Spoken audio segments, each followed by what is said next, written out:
On the other end of the spectrum, casinos. Ooh. So Revere is still in the hunt for this, and which means is that huge parcel of land in Boston, Suffolk Downs, is going to be left with nothing yet. Have you talked to Revere Mayor Dan Rizzo about still being a host community? Is there any way for Boston to get a piece of the action, literally a piece of the revenue? There is, and the issue here, in both for Everett and for Revere, impacts Boston, whether it's to Charlestown or East Boston. So what happens in the case, the way the legislation is written, Charlestown could still be deemed a host community and they could have a vote on it.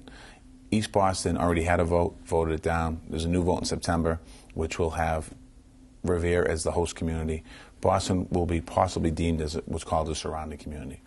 So the mayor's office, right now the mayor currently has the ability to enter into what's called a surrounding community agreement and get benefits to the community.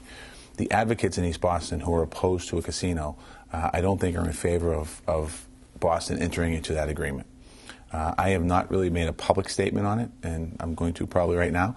I think it's important for Boston to enter into potentially a surrounding community agreement just to protect us, because if we don't, then it goes to an arbiter, and the arbiter will tell us in Boston what we get. Doesn't mean I'm supportive of it.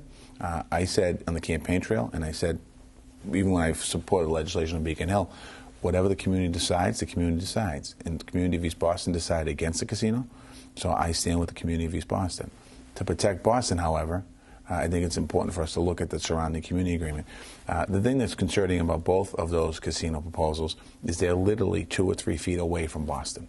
You know, the line where they're being built on is 2 or 3 feet away.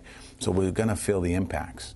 And, you know, if it is built and the commission does approve it, I'm not sure what legal right we have to stop it as a city.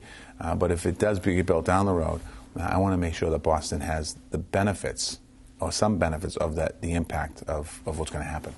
One of the things that people are concerned about, the neighbors, and one of the reasons a lot of people voted it down, was because fear of more crime being brought into other neighborhoods. During your victory speech, you addressed a lot of issues, and one of them was the state of crime in Boston. Here's a little of what you had to say.